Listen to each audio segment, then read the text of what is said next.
The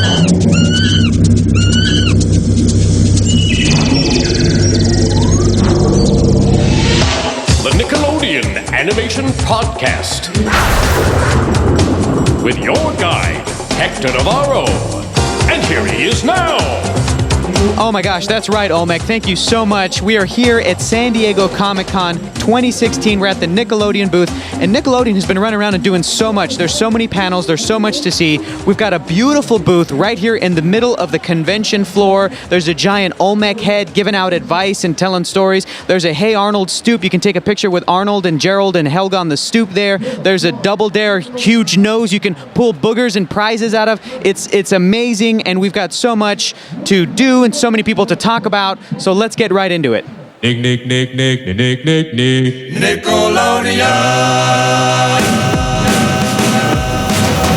So guys, we're here at the Nickelodeon booth at Comic-Con, and I'm sitting with the cast and executive producer of Teenage Mutant Ninja Turtles. They did their panel today. It was awesome. They screened an episode. The audience went nuts. They're just coming off of a signing. So I'm here with Ciro Nieli, executive producer, Rob Paulsen, who does the voice of Donatello, Sean Astin, who does Raphael, Greg Cipes, who's Michelangelo, Mae Whitman is April O'Neil, Tiger Claw is Eric Bauza, Gwendolyn Yao is playing Sheenie, and we're all here.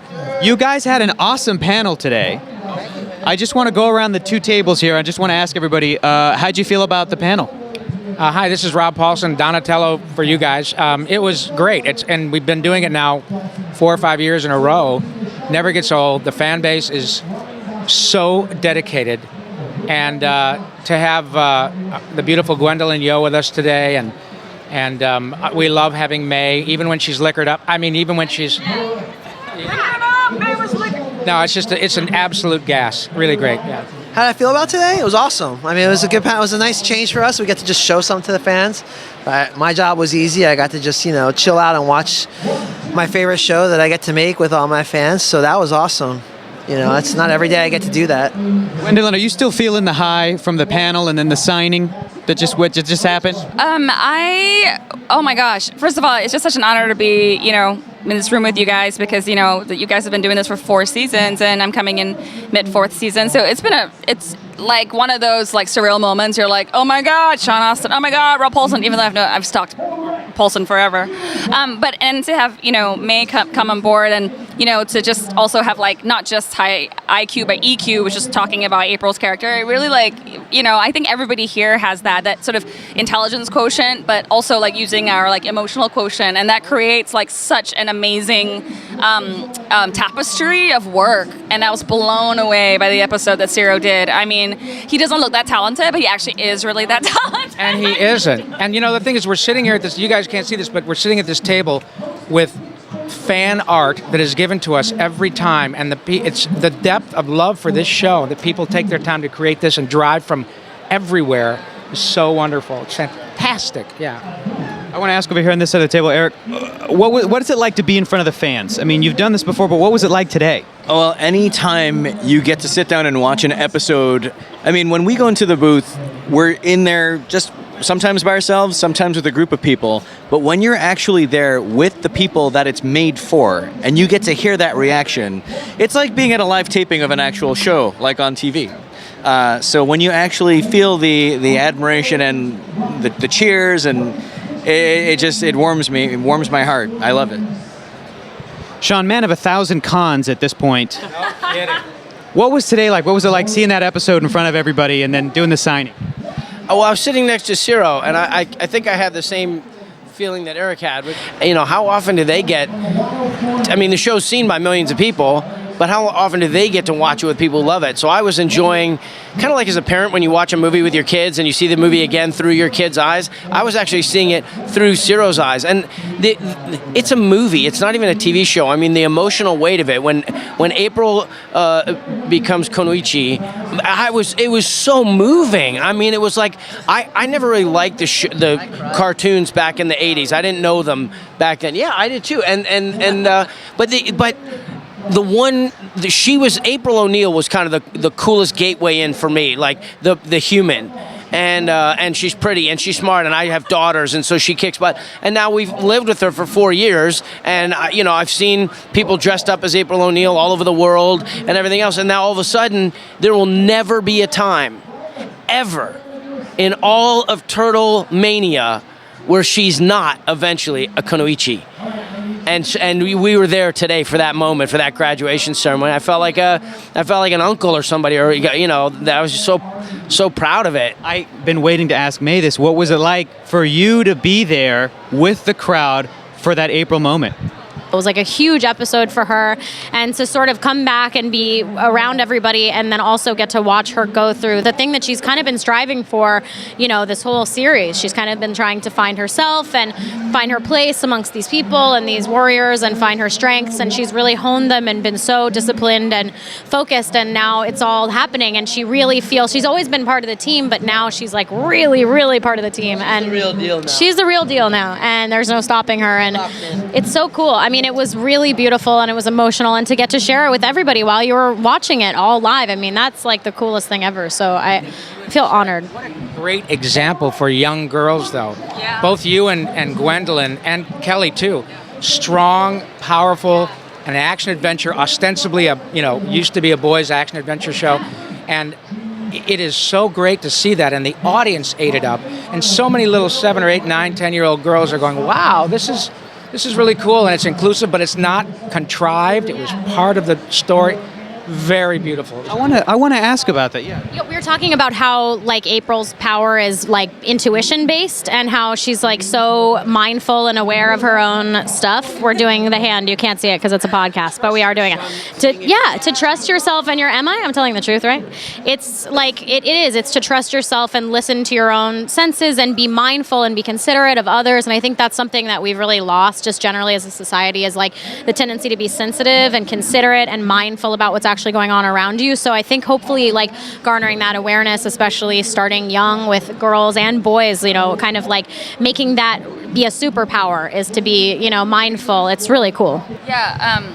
I love when Mae speaks. It just sparks such a great conversation, and it's so true. And I wish Kelly was here. Shout out from Kelly through me.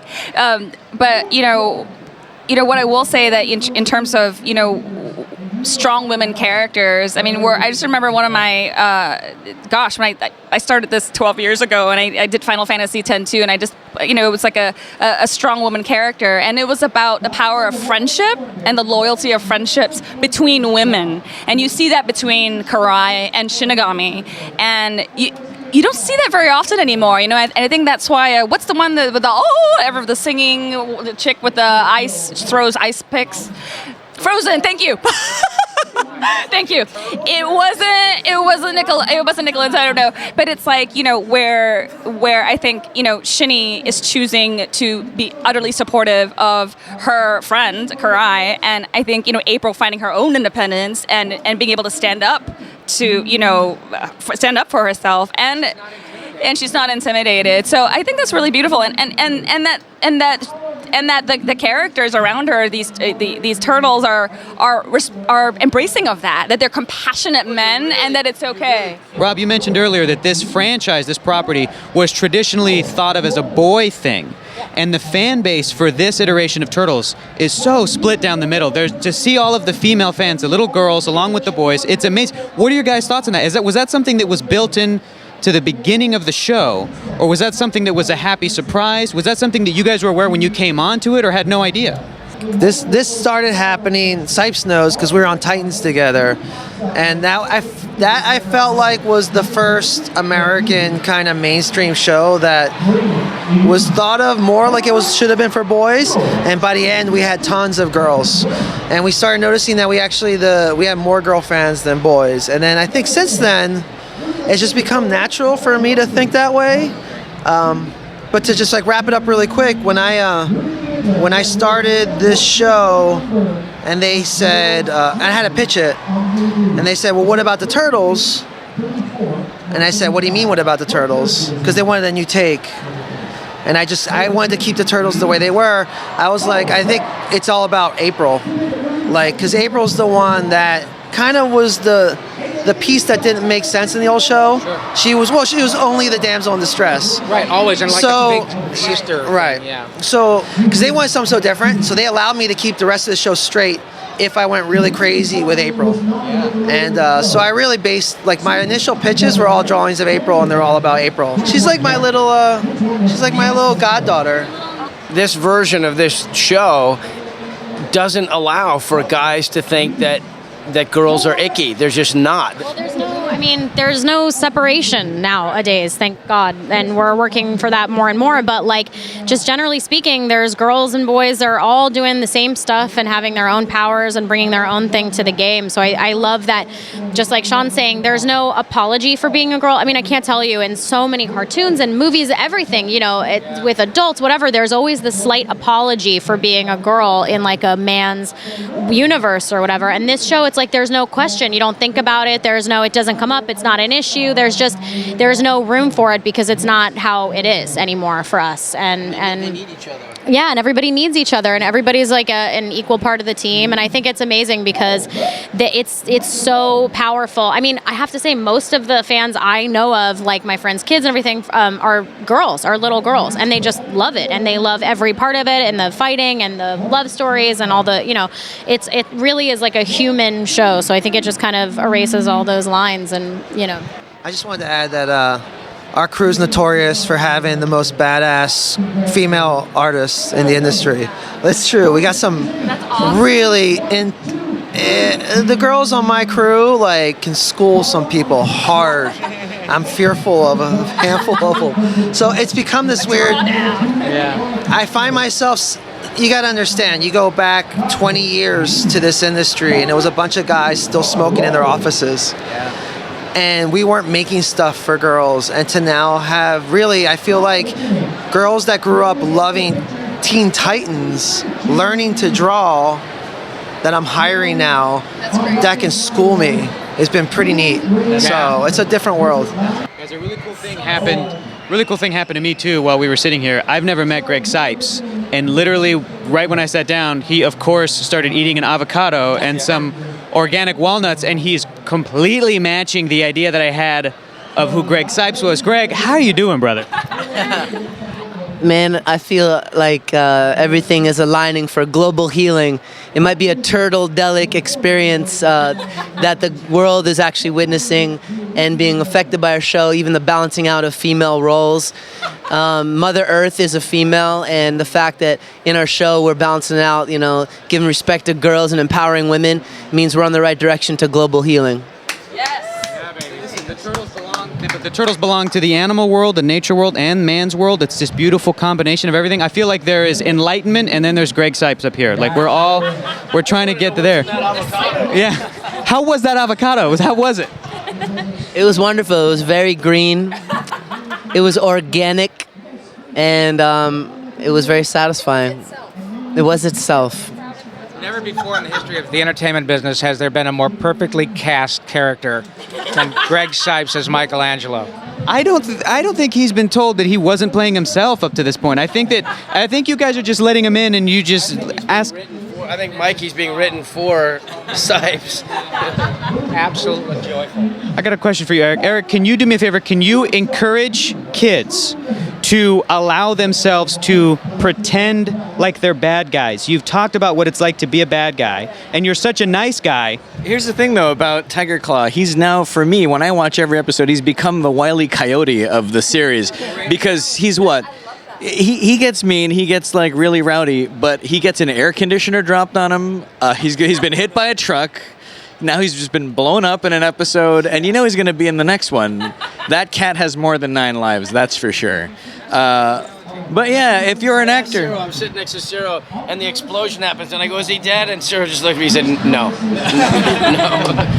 You heard meep, meep, and then a roadrunner drives by. It's kind of crazy. No, but he's wanting to know about expressing exploring that piece of villainy within yourself. Is it safe to do it? Is it right? That's what... Well, it's a combination of good writing and being in the care of an amazing voice director, Andrea Romano. She kind of, you get the copy, you read it as much as you can at home to prepare, but when you're at work, all that kind of goes out the window because you have producers there, Brandon, Ciro, helping carve out a performance that you may not have known existed with all the studying that you could have had. And the fun of it is being able to explore being evil as you can be. But I'm not like that. But try using this voice at In-N-Out in the drive-thru. I'll have a combo to make it animal style. Yeah, I don't know. Person shaking, handing you the bag.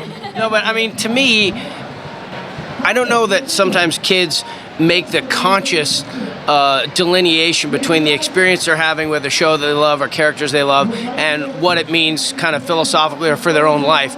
But evil exists in the world, and it's been brilliantly depicted in art through all of human history, and it's really okay, in my opinion, it's okay for kids to experiment with that for themselves, as long as they understand what is the overarching message of the Turtles, which is that you have to harness your power and you have to use it for good.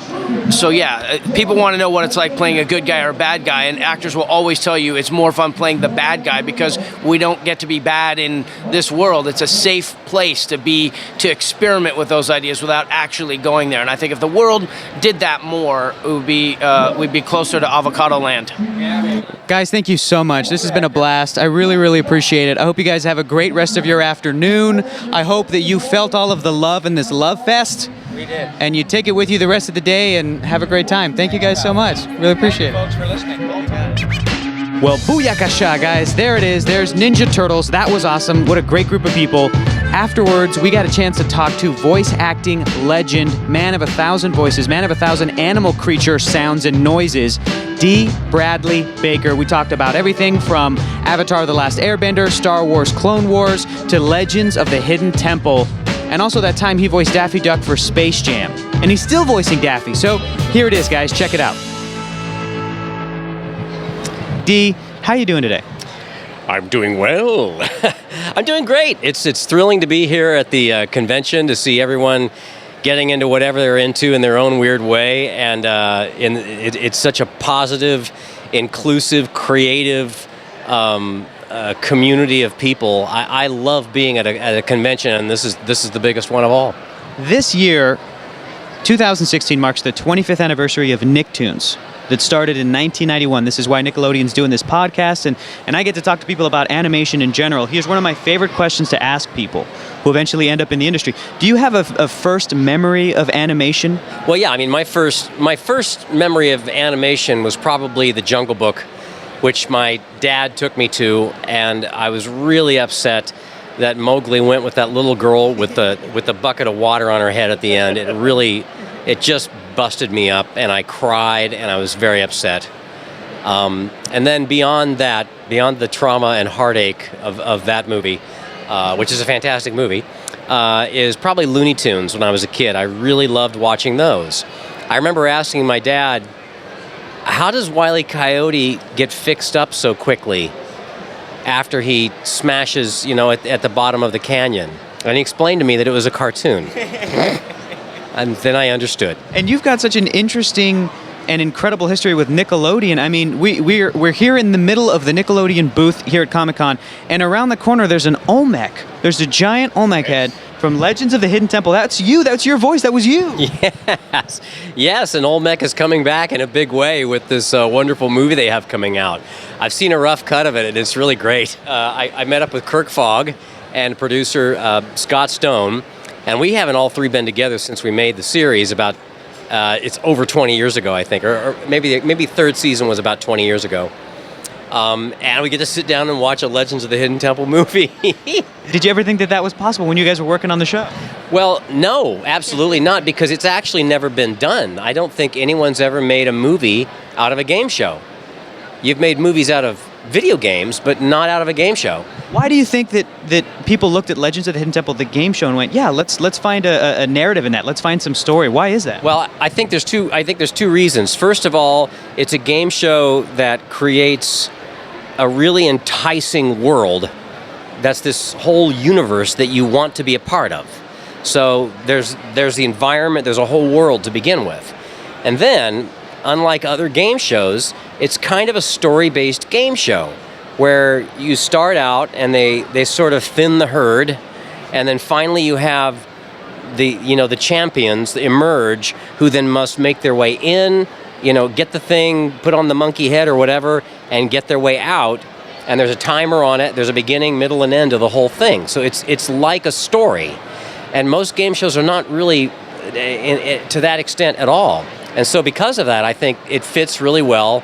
It's not a large leap to say, oh, we could actually make a story around this, couldn't we? It's like, well, yeah, I guess we can. It turns out it works really well. Do you walk around the house and come up with something that amuses you and go, I'm going to use this voice or this character with an upcoming opportunity? Or do you wait until sort of material presents itself and then let that kind of inspire you? Or a combination of both? Well, I've had a lot of good improv experience with the good folks at SAC Theater in Orlando for a number of years.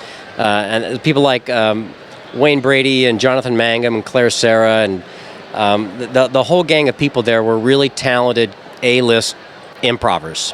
So that kind of experience and training is important for an actor and for a voice actor who does the kind of stuff that my people do. Animation voice actors and games as well as things like that. So being ready to improvisationally come up with ideas on the fly that are fresh and different, that's important. It's also important to have stuff sort of sitting on the shelf, is how I think about it. And so, yes, I do walk around. It's usually when my family's not around, or maybe when I'm at the grocery store. And in Los Angeles, you can do stuff like that, and it's like, oh, that's just a weird guy in Los Angeles, or an actor, or whatever. And I'll talk to myself I'll try different voices, or if I hear someone talking on the radio or on television, I'll start messing around with that. But usually I'll try to warp it and then push it out further and heighten it so that it's beyond this to become something a little more rarefied or horrific or striking or emphatic or whatever. And then once I've sort of got that alloy down to something that's pure, then I just set it on the shelf in my head, and it's like it's there waiting. It's waiting to be used, and almost inevitably, whether it's a speaking character or a sound, like if I find something up there that's I can bend it and express with it, and then I'll mess around with it long enough that I can remember it, then inevitably soon I'll find a way to use it. That's how it works. But I think, if you're into anything, you're always trying to tap into new wells of springs that can feed what it is you do. Yeah. That you don't just keep doing the same thing over and over again. And again, that's the improvisational training, where you want to keep things fresh and you want to keep it fun and keep failing, keep learning from failing, and keep trying new ideas. That's very, very important. While talking to you just now, I just got this thought. Are you a big karaoke guy? I bet karaoke is super fun with you. It's probably a real ball. Yes, well, I love showing off. I love doing that kind of stupid stuff. Unfortunately, I don't have much time to do it these days, but I like doing karaoke. I usually end up singing a Sheena Easton song for some reason. I don't know what that is, but yes, karaoke. Any chance to show off and be an idiot? That's close to my core. I love that. What is it like? How do you manage, if you feel it at all, the sort of pressure of stepping into something that's already established? Because you're also right there from the ground floor. You're at the ground floor of a lot of properties that are unknown, and then they become these huge, massive things. But to come in on something like Daffy Duck, relatively early in your career, stepping in for Mel Blanc, I mean, how did you sort of deal with that pressure, if you felt any? Well, yeah, I mean, there's a lot of pressure with that. Fortunately, when you're young and stupid, you're not afraid to try something big because what do you have to lose? Right. And there's also, again, a kind of confidence that you get as an improvisational player that you take your own shot at something and you give it your best shot and that's it. And ultimately, you have to trust that if the people hire you, they like what you're doing and you're doing a good job. So I think it's easy to consume yourself with self-doubt and worry and all those things. I mean, I'm doing Daffy Duck again right now for the Warner Brothers Wabbit series. season 2 is going to have a lot of Daffy Duck, and it's really good. It's really funny, and going back into it, it's like, I want to do Daffy Duck. I want to do better Daffy Duck. Man, this is way more Daffy Duck than I've ever done.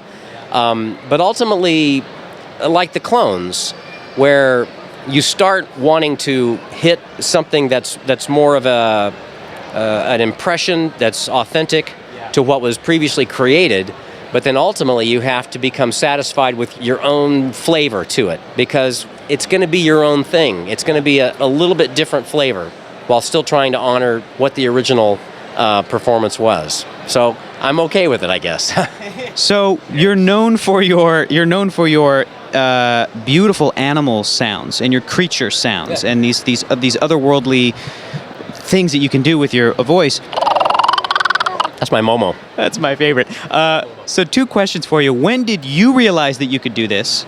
And when do you think that other people became aware and then you became known as the sort of creature guy? Yeah. Well, when I was doing stand-up with my buddy Aaron from college in the late 80s, we had this weird stand-up act that it was really good for 5 minutes.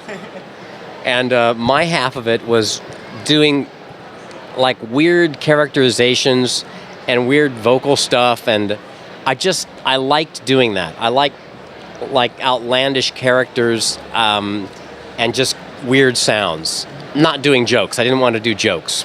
It was more, if you'd call it performance art, although art's a little strong. And so that's just something I like to do. Then once I started getting gigs out here, which at first were more comedic, wacky, cartoony type characters, but I would see that, here's a show where they need a dragon, or here's a show where they need a dog, it's like, well, I have no inhibitions. Having done children's theater and stand-up, whatever, I'll try it. And so I would start trying these things. So I had facility with that, but I also really liked it because I always liked monster movies. And so I've got that in me. I mean, I've got it in my mind, and I really like it. Plus, I like animals. I like biology a lot. I studied it in college. You're a photographer, right? You like to, Yeah, I like taking pictures of bugs and flowers. dbakerphotography.com. So it's like, this is a good fit for me. So I started working on it. And as I drove around, I would make sounds. And I would, it's like, oh, that's an interesting sound. I can just...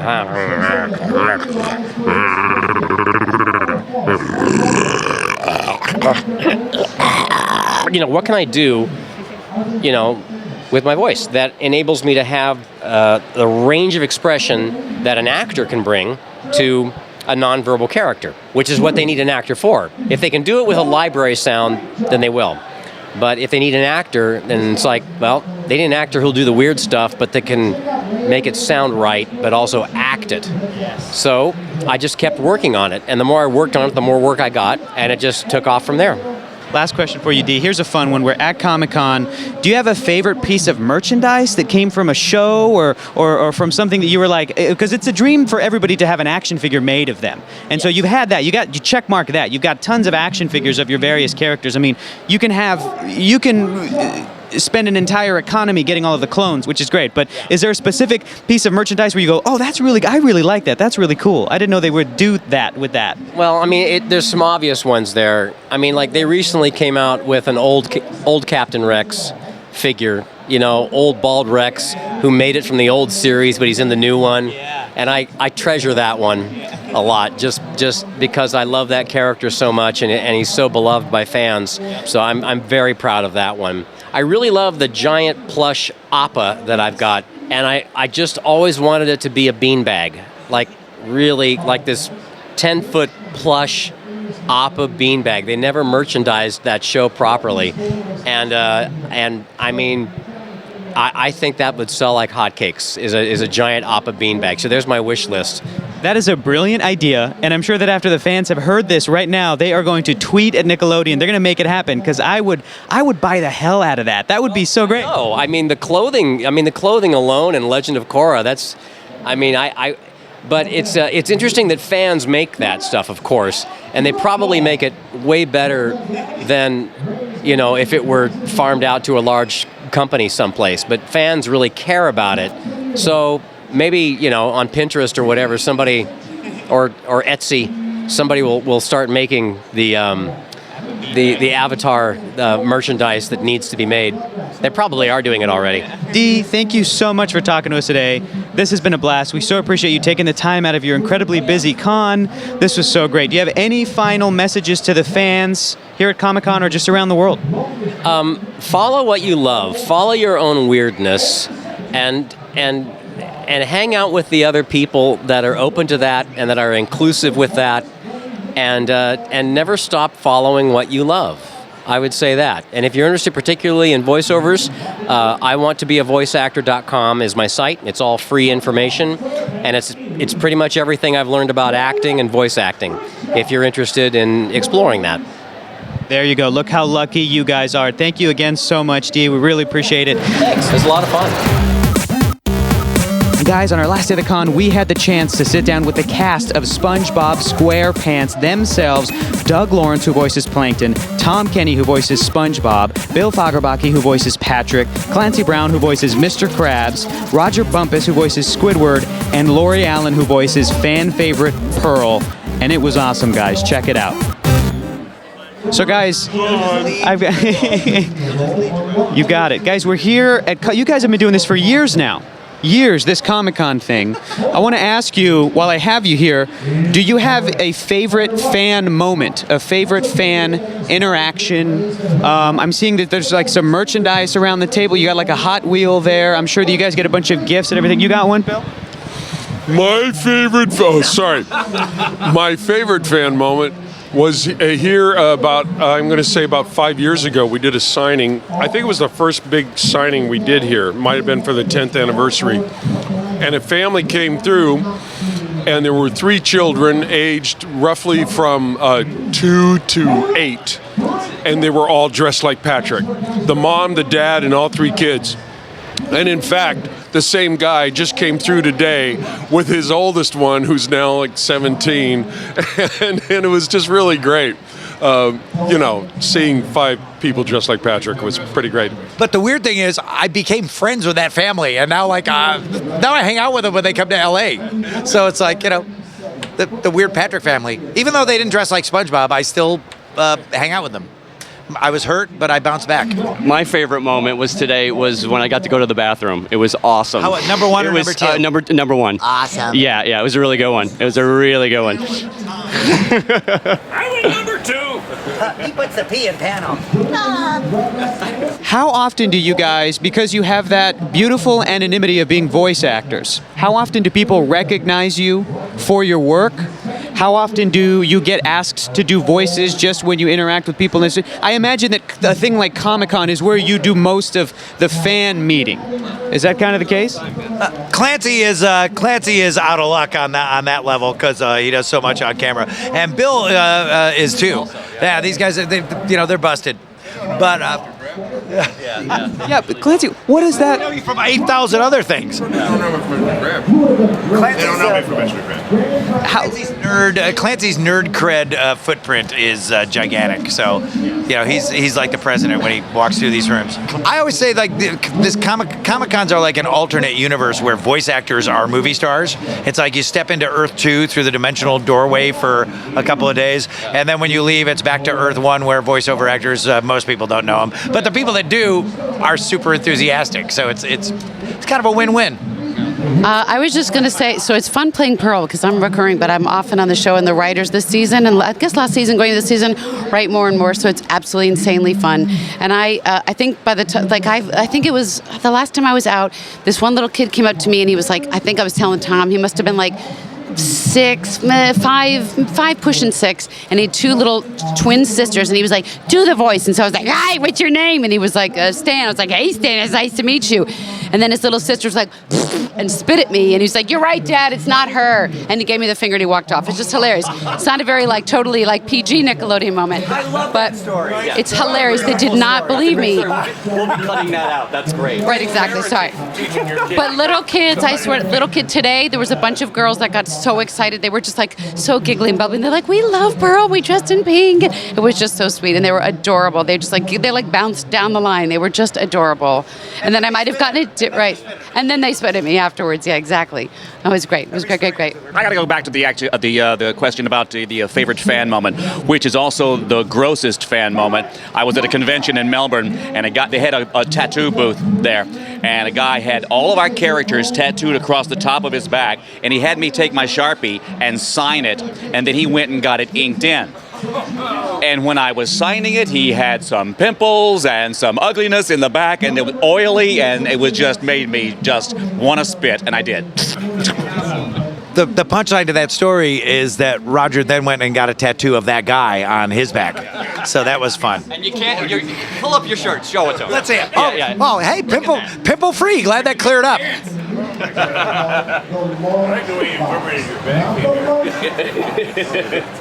Clancy, we talked about your nerd cred a second ago, and you're a very well-known on-camera actor, and you mentioned people don't know that you do Mr. Krabs. I remember when I found out as a youth that it was Clancy Brown that was doing Mr. Krabs, one of my favorite voice actors. Youth. What do you act like? You're acting like you're 75. That's a youth. That's right. Back in the day.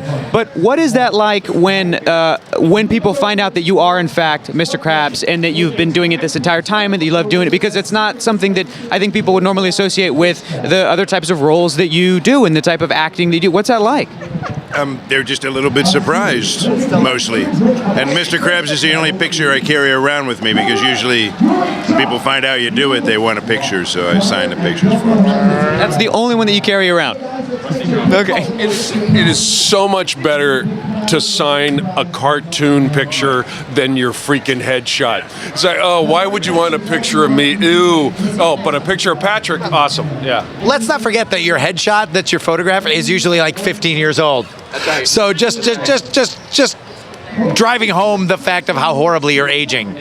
So the fact that it's a drawing that never ages is the best. It's the best. It's 15 years old and it's still bad. Yeah, it's a bad picture from 15 years ago. But the alternative is to have a horrible picture from now.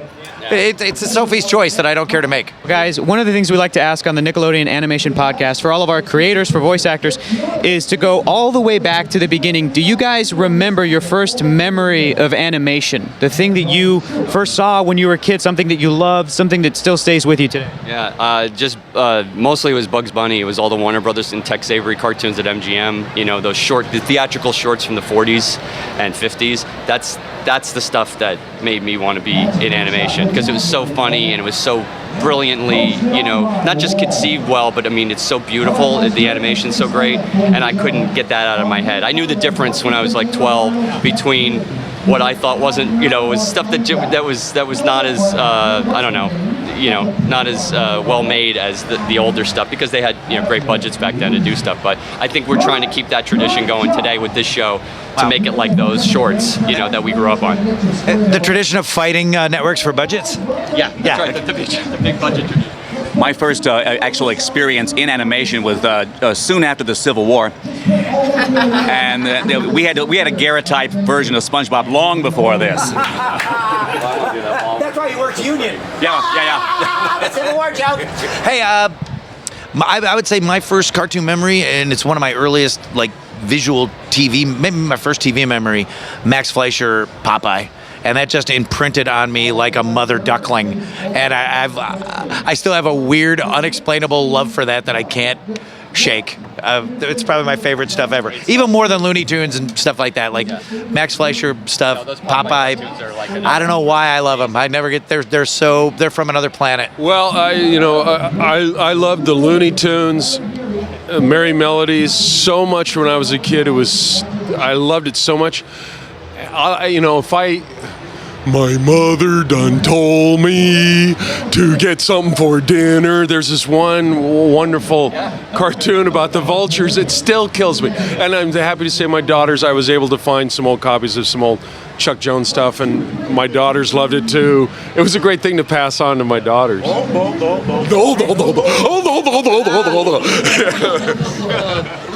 So yes, I love anything. I think I got attracted to anything animation-wise, like voice-wise, because my parents are voice actors. So I would hear all of the Mel Blanc stuff and just be like, that sounds like my dad. Like my dad can do any voice. My mom can do any voice. And I was like, so my ear, I think, was listening before my eyes were watching, And then when I saw Scooby-Doo, I was like, oh my God, So that was, I think, between listening to everyone and how they could just change their voice, I was like, that's what I want to do, and that's what I can do. So I was like determined that I was going to do that from when I was really little, and I was like, yes. Clancy, do you have the first memory of animation? Oh, God. There's a lot of, my mom was a pianist, so there's a lot of classical music in the house, and I started to, I don't know which one it was, but there was Liszt's Hungarian Rhapsody is on one of these Bugs Bunny cartoons. Yeah. And I'm like, I love Queen. yeah. So that got my attention right away, and then you're hooked after that, So great. I would like to say that Abraham Lincoln did a wonderful Daffy Duck. What would that even sound like? Switzerland, 7 years ago. That's pretty amazing. Well, guys, thank you so much for talking to us. We so appreciate the time. I know that you guys are exhausted. It's day 4 of Comic-Con. You're not exhausted? Well, not Tom. You're not even human. That doesn't. Exhaustion is not an option. Exhaustion is not an option at Comic-Con. I just want to add that I will destroy everyone within the sound of my voice. And my dad is really super cheap. He won't buy me new pom-poms. And so Vince over there said we probably have pom-pom fatigue. Thank you guys. Thank you guys again so much. Be sure that you grab something to eat. We so appreciate it. Thank you guys. Thanks again. I'm going back to my miserable life now. But I'm doing it in a Corvette. Well, there you have it, folks. Our 2016 Comic-Con special. I want to thank everyone that we talked to, as well as everyone here at the Nickelodeon booth. Be sure to go to nickanimationpodcast.com for all sorts of Comic-Con bonus content, including pictures from the interviews and panels, as well as a picture of me as a contestant on Double Dare. Yeah, that actually happened. This week's episode was produced by Jonathan Highlander, Dana Vasquez Eberhardt, Kelly Smith, Andrew Hubner, and was recorded by Oliver Pierce. Our social media guru is Narbe Manassians. Thanks so much for tuning in, and until next time, guys, keep watching cartoons.